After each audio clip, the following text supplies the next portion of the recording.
नाम है देव जैन, कन्नौज से बजा रहे हैं। जोरदार हमारे भैया का सम्मान कीजिए भैया, श्री देव जैन कन्नौज।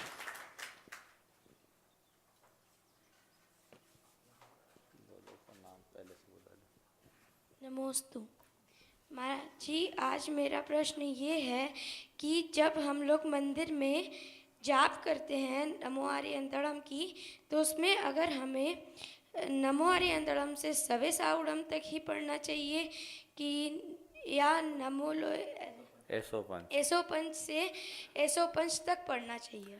जैसे जाप तो हमारा 35 अक्षर का ही है, समझ गए? तो नमो रिहंतानम से लेकर नमो लोये सर्वशाहुनम में मंत्र पूर्ण हो जाता है। एसो पंच नमो यारों में मंत्र की महिमा है, उसको भी पढ़ सकते हैं, पर पढ़ें ऐसा कोई ज़रूरी नहीं है। ठीक है, नमोकार के 35 अक्षर बोलते हैं ना, ऐसा समझो। ठीक है, चलिए। और दूसरे क्रम में मैं आमंत्रित कर रहा हूँ अमीषा जैन कन्नौज को, अमीषा जैन, और उसके बाद तैयार रहना अनन्या जैन। नमोस्तु महाराज जी, मेरा प्रश्न ये है कि आप लोग अपने नाम के आगे 108 क्यों लगाते हैं? मुनि महाराजों के नाम के आगे 108 क्यों लगता है? समझो, पुराने ज़माने में श्री लिखा जाता था हर व्यक्ति के साथ, और श्री लिखने की एक परिपाटी थी। किस व्यक्ति के साथ कितनी बार श्री लिखा जाए, जिस व्यक्ति का व्यक्तित्व जैसा होता था उसके साथ वैसा श्री लिखता था। मुझे एक बहुत पुराना दोहा मिला था, पंडित जगन मोहन लाल शास्त्री ने सुनाया था। श्री लिखिए श्री गुरुन को, दो रिपुको पुनिचार। श्री गुरु लिखिए श्री गुरुन को, सठ रिपुको पुनिचार। दोय मित्र और भृत्य को, पंच पुत्र और नार। कि किसके साथ कितनी बार श्री लिखे। श्री 4 लिख दिया तो समझ लो ये आदमी हमसे अच्छा रिलेशन नहीं रखता। सामान्य लौकिक गुरु को 6 बार श्री लिखा जाता था, ऐसी परिपाटी थी। तो मुनियों के आगे कितनी बार श्री लिखे, भगवान के आगे कितनी बार श्री लिखे? तो भगवान के आगे 1008 बार श्री लिखने की परिपाटी बनी। मुनि महाराज के आगे 108 बार श्री लिखने की परिपाटी बनी। अब आपका सवाल है कि 108 बार क्यों लिखते हैं? श्री श्री श्री श्री 108 लिखेंगे तो भर जाएगा, बहुत बोलेंगे तो भी बहुत समय चल। तो अपन शॉर्ट फॉर्म में क्या करते हैं, 1008 श्री भगवान महावीर स्वामी की, ठीक है, या 108 श्री, या श्री 108। कुछ लोग क्या करते हैं, बोलते समय श्री खा जाते 108 आचार्य विद्यासागर महाराज की। तो आचार्य विद्यासागर एक है कि 108 है? वो तो एक ही है। 108 आचार्य श्री विद्यासागर जी, या श्री 108 आचार्य विद्यासागर, ऐसा लगा था। श्री खाना नहीं चाहिए। तो चलिए, अब 108 बार ही क्यों? मैंने पहले भी इसका उत्तर दिया है, पर आज बच्चों का दिन है, इसलिए मुझे ये उत्तर दोबारा भी देने में कोई ऐतराज़ नहीं है। भगवान के नाम के आगे 1008 इसलिए लिखते हैं कि भगवान के 1008 नाम होते हैं, और उनके शरीर में 1008 लक्षण होते हैं। हमारे शरीर में विभिन्न प्रकार के चिन्ह होते हैं, इनको बोलते हैं लक्षण, वो 108 होते हैं। और तिल मशा आदि होते हैं व्यंजन, वो 900 होते हैं। 900 व्यंजन और 108 लक्षण, इन सबको 1008 मानते हैं, इसलिए भगवान के नाम के आगे 1008 होता है। मुनि महाराज के नाम के आगे 108 क्यों, श्री 108? इसका एक कारण है।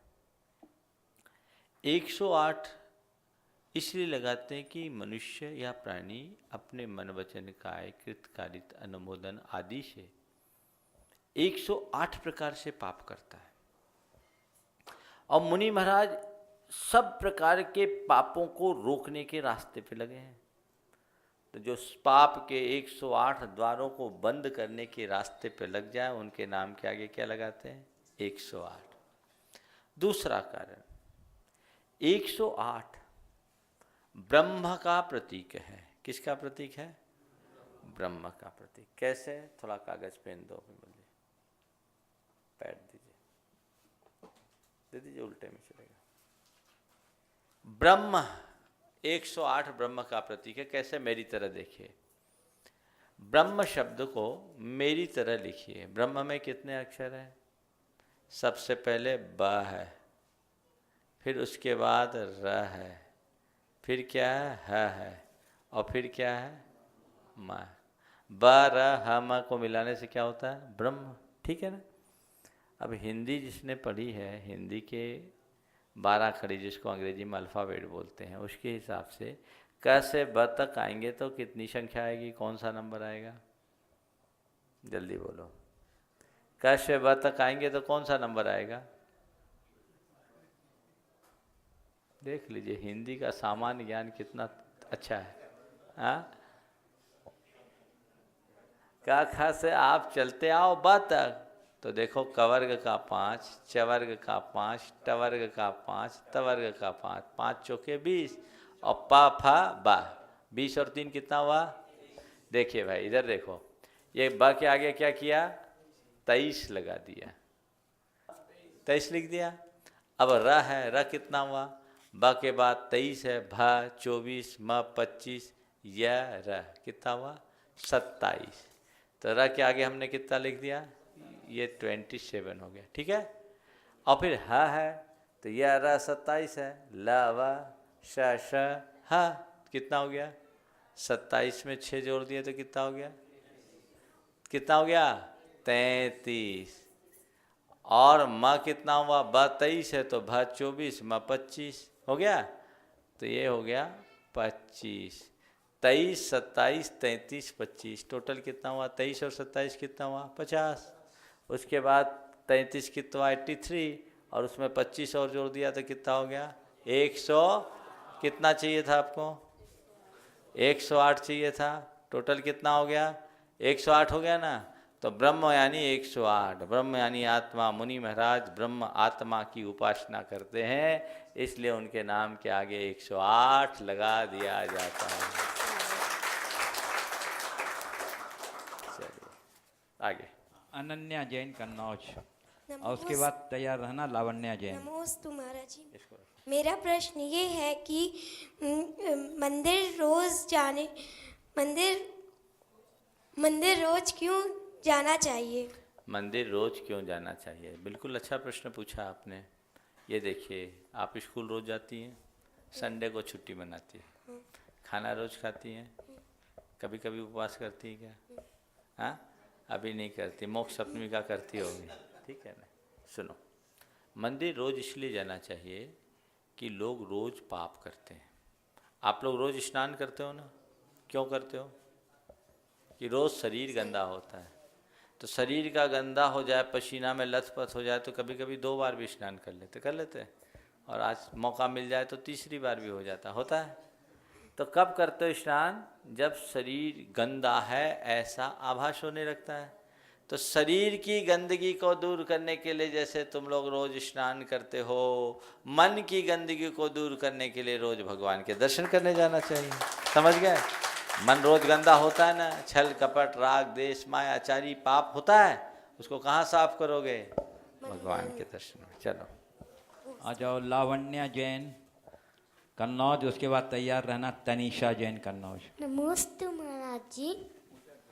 नमस्ते महाराज जी, मैं ये कहना चाहती हूँ कि छोटे बच्चे आहार क्यों नहीं दे सकते हैं। नहीं, छोटे बच्चे दे सकते हैं, बशर्ते उनके हाथ इतने ऊंचे हो जाए कि महाराज तक आए, लटक के तो देंगे नहीं। आहार जो होता है ना, सेल्फ डिपेंड होना चाहिए। समझ गई। कोई आपको गोद में ले और आप आहार दो तो मज़ा कैसे आएगा, अपने हाथ से आहार दो। इसलिए भगवान से प्रार्थना किया करो, हे भगवान मैं जल्दी बड़ी हो जाऊं और अपने हाथ से महाराज को आहार दूं। 8 साल की हो जाओगी तो दे लोगी। ठीक है। चलो नमस्ते। आओ तनीषा जैन, और उसके बाद तैयार रहना आयुषी जैन दिल्ली।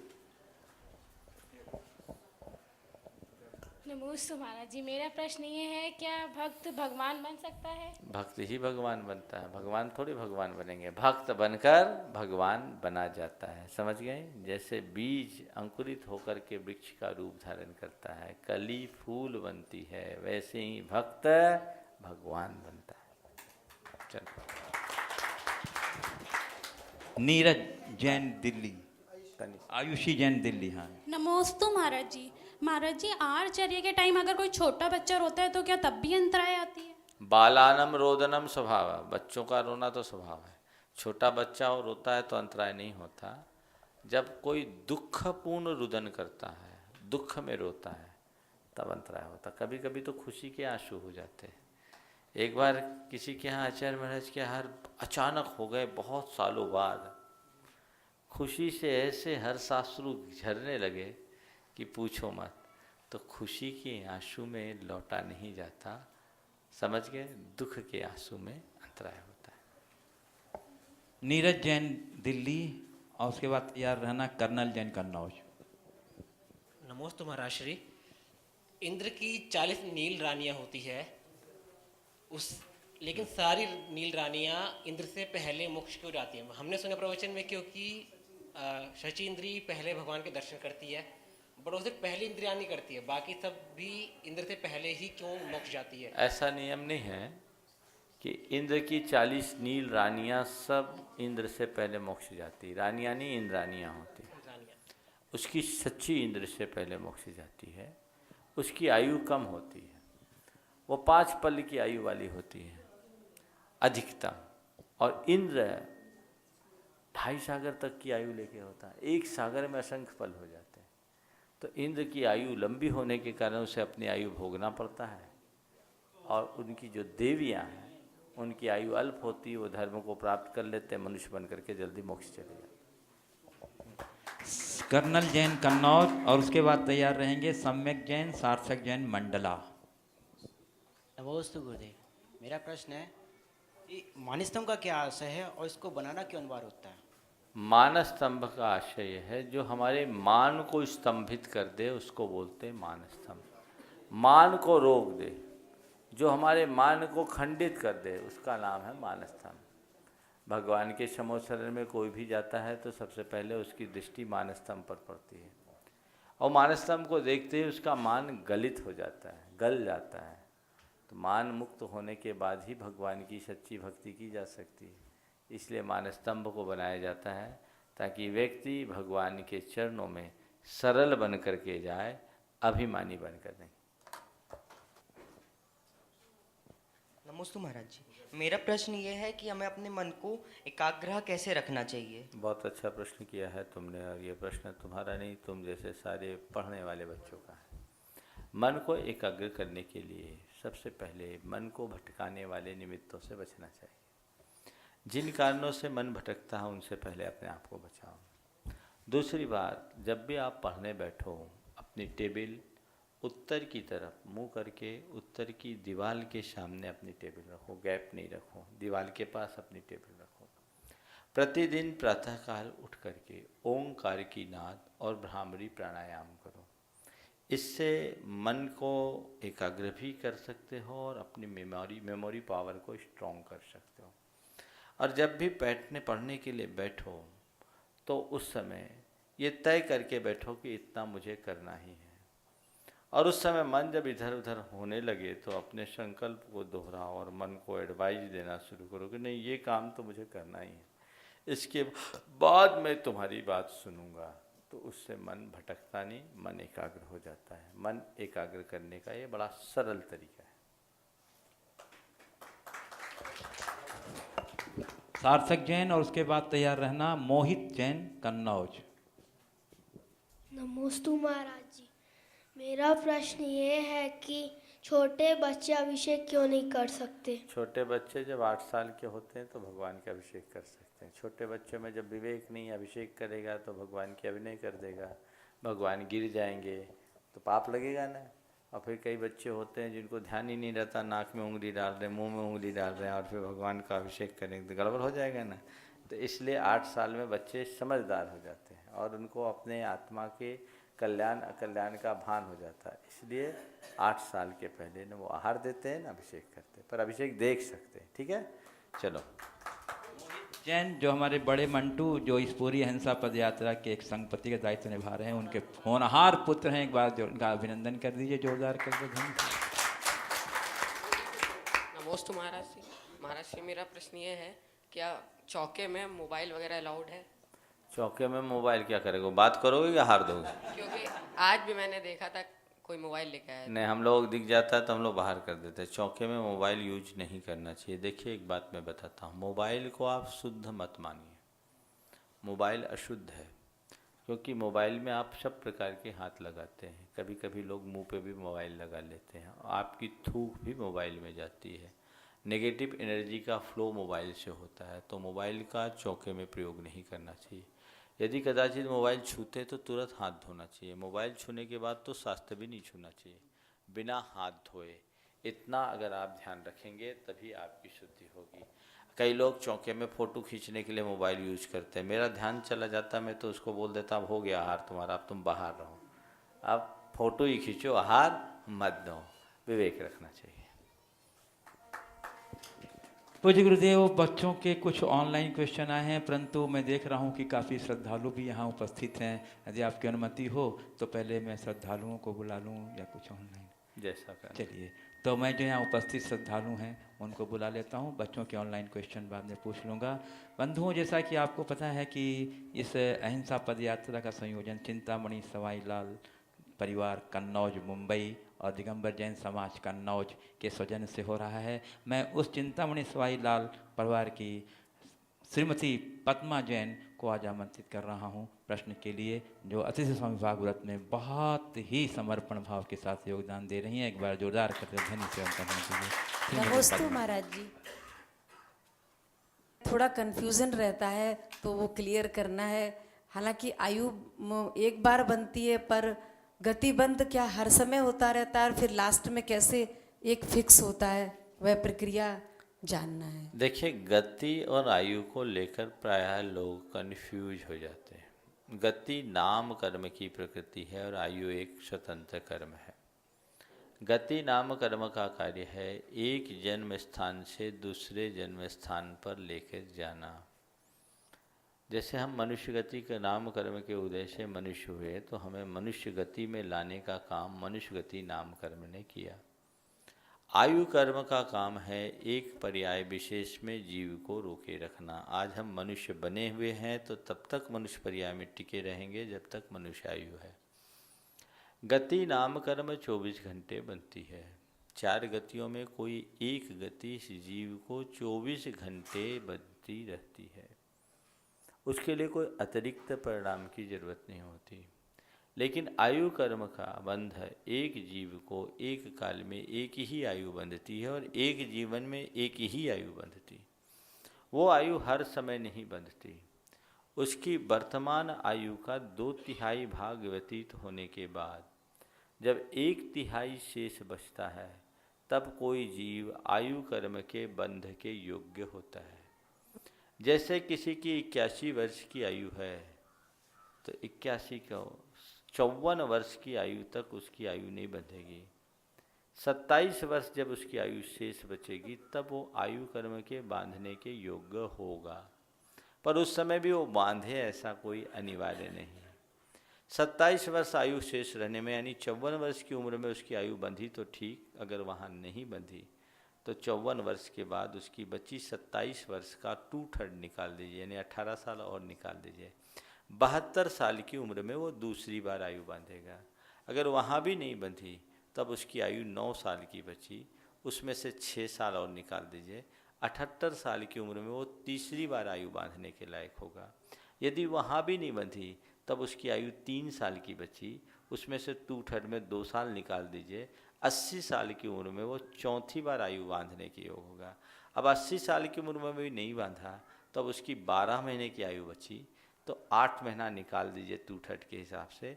80 साल 8 माह की उम्र में वो 5वीं बार आयु बांधने के योग होगा।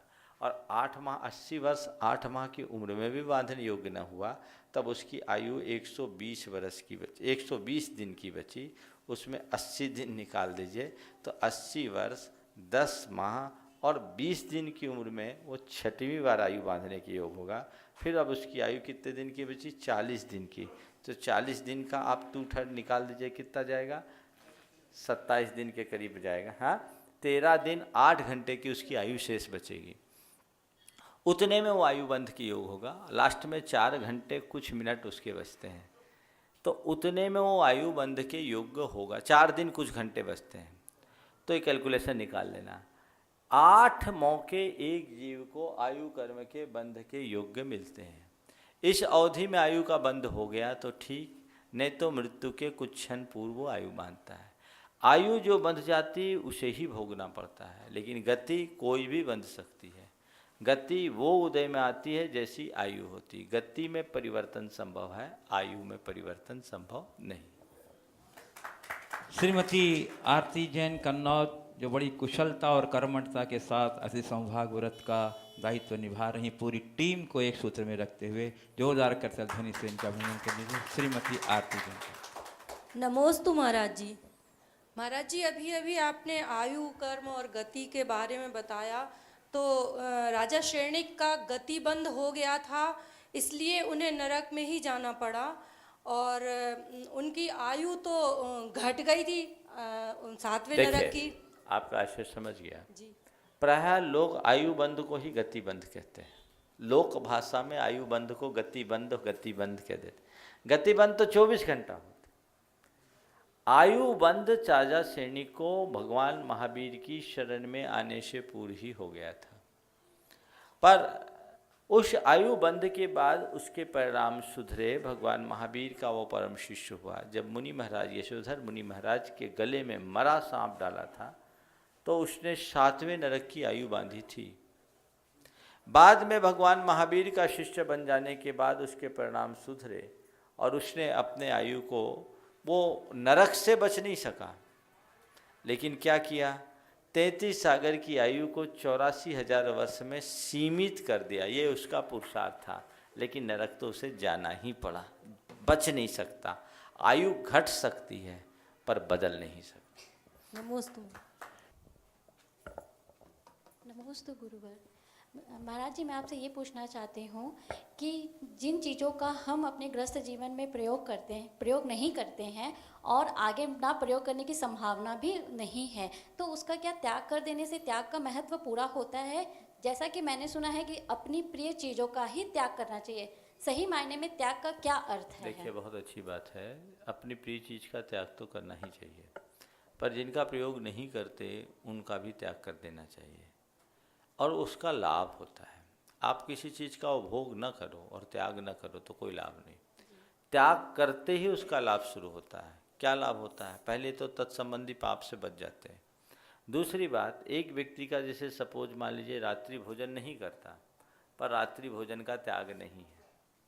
रात्रि भोजन न करने वाला व्यक्ति अगर रात्रि भोजन का त्यागी नहीं है, तो उसके साथ कई बार ऐसा हो सकता है कि कोई उससे बहुत फोर्स करे, आग्रह करे, तो उसका मन डोल जाए कि अरे चलो सामने वाले का मन रखने के लिए कर लो, मेरा कोई नियम थोड़ी है।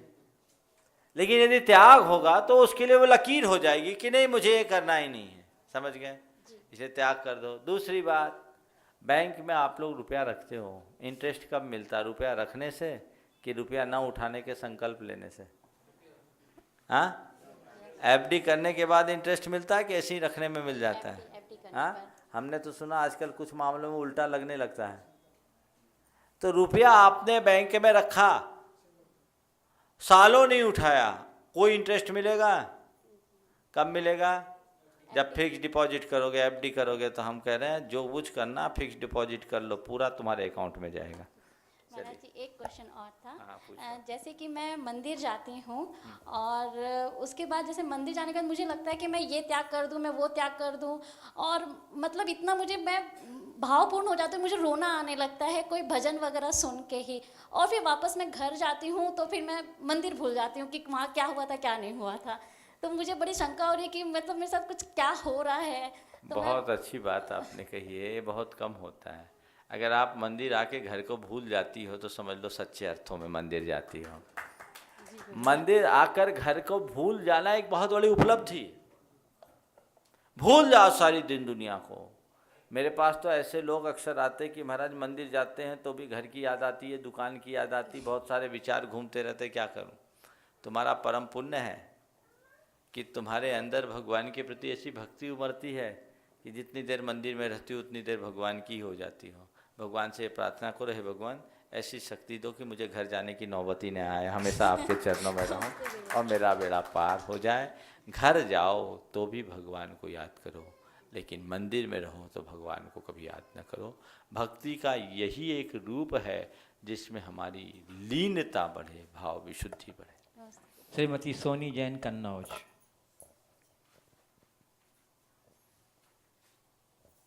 नमोस्तु महाराज जी। महाराज जी, आपने भी बताया था जैसे जिनवाड़ी वगैरह छो तो पहले हाथ धो। जैसे हम लोग डाउनलोड करते हैं कोई भी चीज़ मंदिर की, तो वो मोबाइल से पढ़ सकते हैं क्या? उसमें शुद्धि रहती है हम लोगों की? डाउनलोड करते समय मोबाइल से पढ़ने का मैं निषेध नहीं करता, क्योंकि वो डाटा के रूप में रहता है, जिनवानी के रूप में रहता है। फिर भी उस समय इतना करो कि उसमें मोबाइल को थोड़ा साफ कर लो, जिस समय ऐसा पढ़ना है। कुछ जितनी औपचारिक शुद्धि आप कर सको, हाथ धो के डाउनलोड करो, तो ये लगेगा कि आप जिनवानी की विनय कर रहे हो, और इससे ज्ञानावरण कर्म का क्षोभशम बढ़ेगा, लाभ होगा। श्री अविनाश गोयल मंडला और श्रीमती तृप्ति गोयल मंडला, आ जाइए। बंधुओं का अभिनंदन कर दीजिए तालियों से। और जी अविनाश जी एक समाज सेवी और अपने समाज के कोषाध्यक्ष श्री अविनाश जी गोयल। नमस्ते महाराज जी। महाराज जी, मेरा एक ये पूछना है कि जो मंदिर जी में दान पे, गुल्लक पे जो राशि आती है, उसका क्या सामाजिक कार्यों में उपयोग उचित है? मेरी राय में वो देव द्रव्य है। देव द्रव्य का पर्सनल कार्यों में, समाज कार्य में उपयोग नहीं करना चाहिए। उसका देव शास्त्र, गुरु और जीव कल्याण के अलावा अन्य किसी कार्य में उपयोग नहीं करना चाहिए। कई बार ऐसा होता है कि बहुत सारे सामाजिक कार्य में उस राशि को लगा दी जाती है। इसके पीछे व्यवस्थापकों का ये तर्क रहता है कि हम कहाँ से लाएं, और तुरंत व्यवस्था हो जाती है। मेरी राय में, मैंने पहले भी कहा था कि समाज में चूँकि खर्च बहुत प्रकार के होते हैं, ऐसी व्यवस्था भी समाज को करनी पड़ती है। तो मंदिर में एक गुल्लक अलग रखें और उसमें लिख दे धर्म प्रभावना। और धर्म प्रभावना मद में आई हुई राशि का आप चाहे जो उपयोग करें, लेकिन मंदिर के देव द्रव्य की राशि से धर्मशाला बनाना भी मेरी दृष्टि में पाप का कारण है। ऐसा नहीं करना चाहिए। आप अपने मंदिर में लगाओ, जीव कल्याण में लगाओ, अथवा वहाँ अपने पैसे को लगा दो जिस मंदिर में भगवान की सेवा पूजा की पर्याप्त व्यवस्था नहीं, रख रखाव नहीं। उस पैसे का लोभ न करो। वो देव द्रव्य है। देव द्रव्य का निजी कार्य में उपभोग करना घोर पाप का कारण है। इसमें बहुत अहित होता है, ऐसा नहीं करना चाहिए। नमस्ते। श्रीमती तृप्ति गोयल मंडला। नमस्ते महाराज जी। मेरा प्रश्न है कि जब भी मेरे नगर में कोई भी पंडित जी या भैया जी या फिर मुनिश्री आते हैं, तो समाज की लेडीज़ बोलती हैं मेरा बच्चा पढ़ता नहीं है, मेरा बच्चा उधम करता है, तो आप कुछ दीजिए। तो रक्षा सूत्र देते हैं, पैंडल देते हैं भगवान का, तो ये पहनाना उचित है क्या? ये बताओ, रक्षा सूत्र पहनाने वाले बच्चे उधम नहीं करते क्या? सब पढ़ने लगते हैं। अगर ये प्रूव कर दो तो मैं बांधना शुरू कर दूंगा। वो मुझे नहीं मालूम, लेकिन हमारे यहाँ ये सब चीज़ें मेरी समझ में नहीं आता। हम तो कभी किसी को ऐसे नहीं बांधते। आज एक बच्चा मेरे पास आया, बोला महाराज कोई कलावा अलावा बांध दीजिए ना, कोई निशानी तो दीजिए ना। बोले कौन सा बंधाओ? मैं ऐसा कलावा नहीं बांधता जो थोड़े दिन में गंदी हो जाए या खुल जाए। मैं ऐसा कलावा बांधता हूँ जो जन्म जन्मांतरों तक तुमसे बंधी रहे, जो कभी खुल ना पाए। वो है सत संकल्प का कलावा, वो है धर्म की सच्ची श्रद्धा का कलावा, जो तुम्हें अंतरंग से बांधे। मुनि महाराज से ये सब चीज़ें क्या बंधना? आजकल ये फैशन हो गया। ऐसा कुछ नहीं कि एक धागा बांध दिया तो तुम्हारा पाप पुण्य में परिवर्तित हो गया। यदि ऐसे कर्म कांडों से परिवर्तन होता तो दुनिया आज तक बदल चुकी होती। कोई भी व्यक्ति ये प्रूव कर दे कि जिस व्यक्ति के हाथ में कलावा होता है उसका कभी एक्सीडेंट नहीं होता, जिस बच्चे के हाथ में कलावा बांध दिया जाता है वो बहुत चंचल नहीं होता, ये प्रूव कर दे, मैं आगम को एक तरफ रखूँगा, पहला समर्थन मैं करूँगा, लेकिन बिना तथ्य के नहीं। श्री दिनेश जैन जयपुर और श्रीमती कांता जैन दिल्ली तैयार रहेंगे। आइए श्री दिनेश जी जैन जयपुर और श्री। नमस्ते महाराज जी। महाराज जी, मेरा प्रश्न ये है कि अपन अदर कास्ट को जैसे मंदिर जी ले जाते हैं और वहाँ पे नियम दिलवाते हैं, और वो नियम माने या नहीं माने तो अपन को दोष लगता है उसका? आप नियम दिलवा रहे हो कि तुलवा रहे हो? आप अगर किसी को नियम दिलवा रहे हो तो इसलिए दिलवा रहे हो कि इसका नियम मिट जाए, तो नियम इसका भला हो जाए, अच्छे भाव से दिलवा रहे तो आपको दोष नहीं लगेगा। लेकिन जिसके बारे में आपको भली प्रकार से पता है कि ये नियम लेने के बाद तोड़ेगा ही, उसको नियम मत दिलवा। जो नियम ले करके निभाए उसको दिलवाने में कोई बाधा नहीं है। जितने दिन पालेगा उतने दिन तो बचेगा। चलिए। जैन दिल्ली, और उसके बाद तैयार रहेंगे श्री राजकुमार जी को। नमस्ते गुरुवर। गुरुवर जी, मेरा ये प्रश्न है, जब हनुमंत भगवान समावसर में विराजमान होते हैं और समोषण को छोड़ के योग निरोध में बैठते हैं, अधर विराजमान होते हैं, क्या अन्य केवली भी अधर विराजमान होते हैं? हाँ, सभी केवली केवल ज्ञान के उपरांत अधर में ही रहते हैं। केवल ज्ञान का एक प्रभाव होता है कि वे 5000 धनुष ऊपर हो जाते हैं। श्री राजकुमार जी कोटा, और उसके बाद तैयार रहेंगे सीलचंद जी कानपुर। अनंत सुख क्या होता है और इसकी कल्पना हम कैसे कर सकते हैं? अनंत सुख जिस सुख का कभी अंत ना हो, जिसकी कोई सीमा ना हो, जिसका कोई और छोर ना हो, वो अनंत सुख है। अब इसकी कल्पना कैसे कर सकते हैं? तो हमारे पास जो भी सुख है वो ससीम है। हमारा सुख थोड़ी देर बाद दुख में विलीन हो जाता है। हमारा सुख ज़्यादा लंबे समय तक नहीं चलता। तो ये हमारा सुख शांत है, सीमित है और बाह्य पदार्थों पर अवलंबित है। कल्पना करो जहाँ केवल सुख ही सुख हो, जिसका कोई अंत ना हो, वो अनंत सुख है। अब इसे कैसे कल्पना मिले? जैसे सागर का और छोर नहीं दिखाता, ऐसे सुख की कल्पना जहाँ न संकल्प हो न विकल्प हो, जहाँ न अच्छा हो न बुरा हो, जहाँ न इष्ट हो न अनिष्ट हो, बस स्वस्थ भाव जहाँ हो, उस सुख का नाम अनंत सुख है, जिसे अनुभव ही किया जा सकता, बताया नहीं जा सकता। श्री सीलचंद जी जैन कानपुर। जी नमोस्तु। आज मेरा प्रश्न है कि मैंने जैन दर्शन गणित में 4 अनुयोग का अध्ययन किया थोड़ा। उसमें ये था कि मोक्ष अष्टमी के दिन भगवान के मोक्ष में कल्याण पर लाड़ू नहीं चढ़ना चाहिए, गोला या कोई बादाम ऐसी पूजा। कहाँ पढ़ लिया? ये जैन सिद्धांत को था। कौन जैन सिद्धांत कोश में? नहीं, जैन दर्शन गणित। जैन दर्शन गणित किसी का मन गणित ग्रंथ है, किसी आचार्य प्रणीत ग्रंथ है क्या? नहीं, आचार्य ग्रंथ नहीं। तो ऐसी बातों को मत पढ़ो। चलो। गुरुवर कि हम बच्चे इंग्लिश मीडियम से पढ़ रहे हैं, हम लोगों के लिए इंग्लिश में जैन धर्म की कोई पुस्तकें नहीं मिलती हैं। गुरुवर कृपया हम बच्चों के लिए आप एक इंग्लिश की पुस्तक तैयार कर दें तो बड़ी कृपा होगी। बहुत सारी पुस्तकें इंग्लिश में तैयार हुई है। भारत से बाहर बच्चों की पाठशाला चलती है, अंग्रेजी भाषा में उन्हें पढ़ाया जाता है। नेट पे सर्च करो, बहुत सारी पुस्तकें हैं और उनका लाभ मिलेगा। जहाँ तक मेरे लिखने की बात है तो अभी हिंदी में ही लिख गई वही बहुत है, उसका अंग्रेजी में लोग अंग्रेजीकरण कर रहे हैं, हो सकता है जल्दी प्रकाश में आए। अदिति जैन मुंबई से पूछ रही हैं कि आजकल की मम्मियां स्वयं तो टीवी सीरियल खूब मन लगा कर देखती हैं और हम बच्चों को टीवी देखने, मोबाइल पर गेम खेलने को मना करती हैं। क्या हम बच्चों के साथ अन्याय नहीं है? सर्वथा अन्याय है और ऐसी मम्मी अपने बच्चों को कभी नहीं सुधार सकती। अगर आपको अपने बच्चों का हित चाहिए तो आपको खुद त्याग करना पड़ेगा। मेरे संपर्क में एक ऐसा कपल है जिनने अपने घर में टीवी नहीं लगाया। मैंने पूछा क्यों?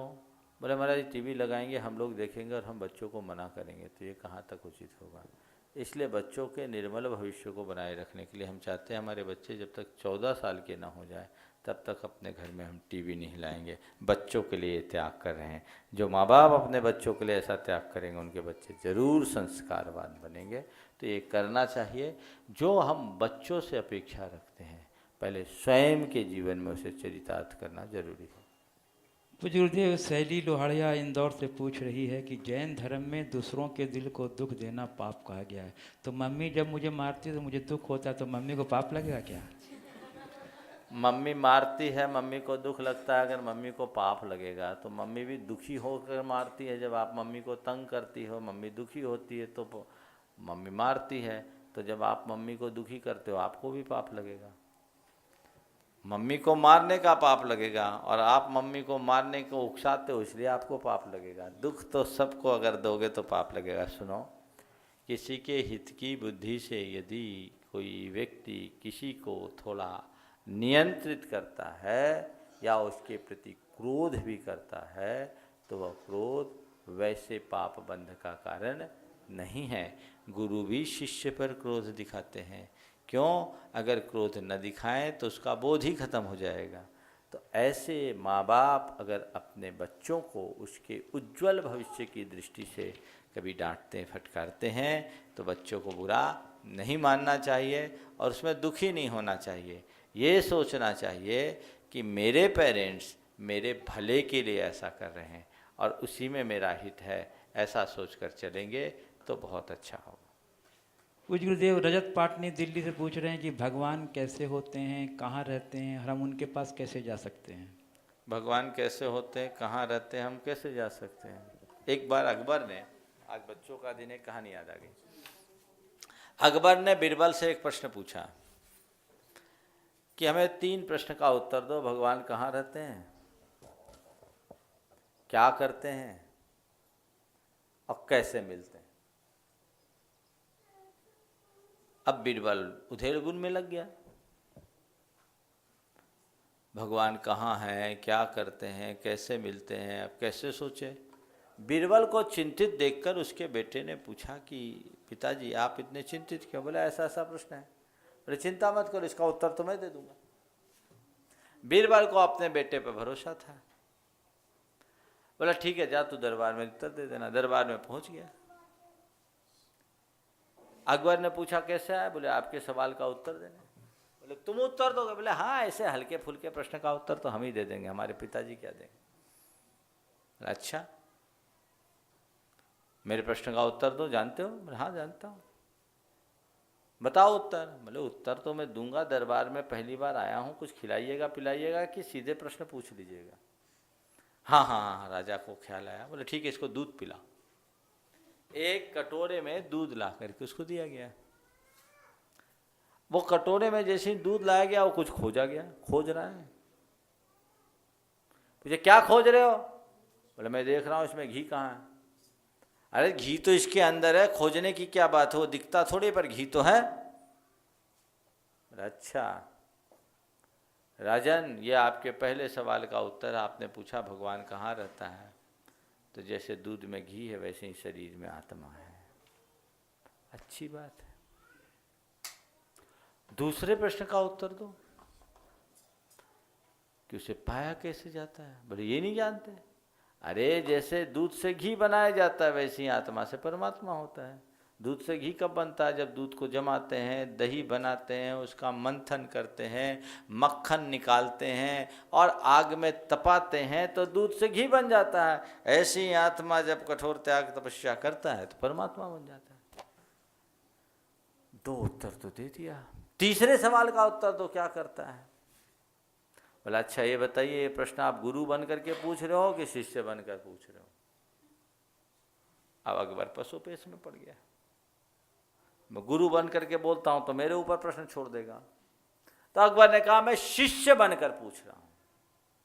अच्छा, आप शिष्य बन करके पूछ रहे हो, और देखो तो सही गुरु के सामने शिष्य की ये कैसी गुस्ताखी कि गुरु जमीन पे खड़ा है और शिष्य सिंहासन पर चढ़ा है। गुरु जमीन पे खड़ा है, शिष्य सिंहासन पे चढ़ा है। अकबर को समझ में आ गया, हाँ हाँ ठीक है, मैं से गलती हो गई। आप बैठो सिंहासन पर, अब मेरे सवाल का उत्तर दो कि परमात्मा क्या करता है। बोले बस और कुछ नहीं करता, ऊपर से नीचे और नीचे से ऊपर होता रहता है। चलिए। प्रारब्ध जैन चंडीगढ़ से पूछ रहे हैं कि मैं आजकल रोज टीवी में सुन रहा हूँ कि महाराज जी पद यात्रा कर रहे हैं, क्या इतने दिनों से पैदल चलते चलते थकान नहीं आती? थोड़ी देर गाड़ी में भी चलने तो क्या हर्ज है? वाह, देखो जो मनुष्य अपने लक्ष्य को पाने के पहले थकता है वो कभी लक्ष्य तक नहीं पहुंच सकता। हमेशा अपने लक्ष्य को याद रखने वाला मनुष्य कभी थकता नहीं। मुझे याद आ रही है, जवाहरलाल नेहरू को एक अंग्रेजी की कविता बड़ी प्रिय थी जिसे वे अक्सर दोहराया करते थे। The woods are lovely dark and deep but I have promised to keep I have miles to go. I have miles to go before I sleep. Before I sleep. Woods are lovely, dark and deep, but I have promised to keep. I have miles to go. I have miles to go before I sleep. Harivansh Rai Bachchan ने इसका बहुत सुंदर अनुवाद किया है। वो लिखते हैं, गहन सघन मनमोहक वनतरु मुझको आज बुलाते हैं। गहन सघन मनमोहक वनतरु मुझको आज बुलाते हैं, किंतु किए जो वायदे मैंने याद मुझे आ जाते हैं। गहन सघन मनमोहक वनतरु मुझको खींच बुलाते हैं, किंतु किए जो वायदे मैंने याद मुझे आ जाते हैं। अभी कहाँ आराम बदा यह, अभी कहाँ आराम बदा यह मूक निमंत्रण छलना है। अभी तो मुझको मीलों मुझको चलना है, मीलों मुझको चलना है। तुम कहते हो थकने की बात, मैं जब तक मोक्ष नहीं पहुंच जाऊं तब तक कभी थकूंगा नहीं, आराम करूंगा तो केवल वहीं करूंगा। अनन्या गंगवाल गया से पूछ रही पूर्वदेव कि अभी कुछ दिनों पूर्व पापा के व्हाट्सएप पर एक मैसेज आया था कि इंडिया नहीं भारत बोलना चाहिए। आचार्य विद्यासागर जी ने कहा है, इंडिया और भारत में क्या अंतर है? देखो, भारत का मूल नाम है, इंडिया तो अंग्रेजों के द्वारा दिया गया नाम। इंडिया के विषय में, इंडियंस के विषय में पहले ऑक्सफोर्ड डिक्शनरी में एक बहुत गंदी बात लिखी थी। उसमें लिखा था इंडियंस का मतलब क्या, ओल्ड फैशन्स, ऐसे करके कोई शब्द दिया गया था कि जो बड़े पुराने विचारों के लोग हैं और गुलाम हैं। ओल्ड फैशन्स, हाँ, इस तरह के शब्द बहुत गंदे, हाँ, अत्याचारी। तो शब्द का कभी अनुवाद नहीं होता, नाम का अनुवाद कभी नहीं होता, शब्द का अनुवाद हो सकता है। आज मैं प्रमाण सागर हूँ तो कोई प्रूफ सागर बना दे तो क्या अच्छी बात थोड़ी मानी जाएगी। तो भारत का नाम है और यही भारत का प्राण है। भारत में ही भारत की जो आत्मा बसती है, इसलिए इंडियन हटाना चाहिए, भारत लाना चाहिए। और मुझे जैसी जानकारी मिली है, सुप्रीम कोर्ट ने इसमें बहुत तत्परता दिखाई है और सभी राज्यों को इसके विषय में शायद नोटिस भी भेजा गया है। बहुत जल्दी हमारा भारत बन जाएगा। भारत जब भारत बनेगा तभी भारतवासियों में सच्ची भारतीयता पनप पाएगी। बस। यश पांड्या मेरठ से पूछ रहे हैं गुरुदेव कि जैन धर्म तो सबसे अच्छा है, फिर इसके मानने वाले इतने कम क्यों हैं? कम है तो घबराने की बात क्या है? अच्छा है और वो कम भी है तो हमको तब तक कोई चिंता नहीं।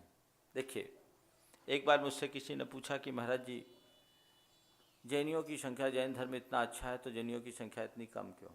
आचार्य गुरुदेव से प्रश्न किया था। गुरुदेव ने कहा, अच्छा ये बताओ, वो एक बड़े शहर में थे, तुम्हारे यहाँ पान की दुकानें कितनी हैं? बोले हजारों। चाय की? बोले वो भी सैकड़ों में। बोले शराफे की दुकानें कितनी हैं? 10-20। और शराफे की दुकान में भी हीरे की दुकान कितनी है? बोले एक या दो होंगे। बोले ये बताओ, हजारों पान की दुकान और 1-2 शराफे की हीरे की दुकान में, हीरे की दुकान एक होने पर भी हजारों पान की दुकान से भारी है कि नहीं? जो मूल्यवान होते हैं वो कम होते हैं और अल्प मूल्य वाले होते हैं वो सदैव अधिक होते रहते हैं। इसलिए सोचिए नहीं, जो अच्छा है भले कम हो फिर भी अच्छा है। हमारी कोशिश होनी चाहिए कि इस अच्छाई को हर कोई अंगीकार करे और अपने जीवन को अच्छा बना सके। स्वाति जैन जयपुर से पूछ रही हैं गुरुदेव कि मेरी मम्मी पापा में प्राय लड़ाई होती रहती है और उनके गुस्से का शिकार हम बच्चों को बनना पड़ता है। हम बच्चों को ऐसी स्थिति में क्या करना चाहिए? ये बड़ी गंभीर विडंबना है। एक ने पति पत्नी के विषय में आपस में अपने भावी पुत्र को लेकर के बात चल रही थी कि बेटे को, हमने अपना पुत्र है, बेटा था, उसके बेटे के भविष्य को लेकर के बात चल रही थी। पति कह रहा था कि मैं अपने बेटे को डॉक्टर बनाऊंगा, पत्नी कह रही थी वैज्ञानिक बनाऊंगी। दोनों में बातचीत चल रही थी। बेटा बहुत देर तक सुन रहा था। 4 साल का बच्चा माँ बाप की बात सुनते सुनते कहा कि पापा मम्मी आप लोग मत झगड़ो। बोले क्यों? बोले मैं वकील बनूंगा। बोले वकील बनूंगा? बोले क्यों? बोले लक्षण दिख गया, आज ही आप लोग बुरी तरह उलझ रहे तो भविष्य में जब दोनों लड़ोगे तो तलाक का मैटर तो मैं सेट करूंगा। क्या बच्चों पर असर पड़ेगा? वो माँ बाप एक बहुत बड़ा अपराध करते हैं। जो अपने संतान के समक्ष दायित्वहीन व्यवहार करते हैं, उन्हें चाहिए कि कम से कम अपने बच्चों के भविष्य को ध्यान में रखते हुए बच्चों का लाज रखें, उनके सामने तो इस तरह से न उलझे, अपने आप पर नियंत्रण करें, अन्यथा वो एक बहुत गलत पीढ़ी को जन्म देने का पाप भोगेंगे। एक 6 साल की बड़ी छोटी बच्ची पिंकी गुवाहाटी से पूछ रही है गुरुदेव कि मम्मी बोलती है रात में खाने से सींग उग जाते हैं, परंतु इतने सारे लोग रात में खा रहे हैं, एक के भी सींग नहीं उगी, क्या जैन धर्म में झूठ बोलना सिखाया जाता है? देखो, रात में खाने से सींग होते हैं या नहीं होते हमको पता नहीं, पर हमको भी ये कहा जाता था कि रात में खाने से सींग होते हैं। बाद में जब हमने आगम में पढ़ा तो हमको लगा ये जो बोला जा रहा है वो गलत नहीं बोला जा रहा है। कैसे गलत नहीं बोला जा रहा है? जो रात में खाता है उसको सींग उगते हैं, लेकिन उसको पनपने में थोड़ा टाइम लगता है। जब हम यहाँ से मरकर नरक जाते हैं ना, तो सींग वाले प्राणी बन जाते हैं, तो वो सींग वहाँ दिखाई पड़ती, अभी नहीं दिखाई पड़ती। तो उस सींग से बचना है तो अभी से अलर्ट हो जाओ। पूज्य गुरुदेव मुनमुन जैन अलीगढ़ से पूछ रहे हैं कि आरओ का पानी तो बिल्कुल साफ और स्वच्छ होता है, तो महाराज जी लोग कुआं का पानी क्यों पीते हैं? आरओ का पानी, हमें तो स्कूल में बताया गया ये कुआं का पानी गंदा होता है। आरओ का पानी शुद्ध होता है, प्राशुक नहीं होता। हम लोग प्राशुक पानी पीते हैं, शुद्ध पानी नहीं पीते। जिस पानी को छान नहीं सके उस पानी को हम नहीं ले सकते।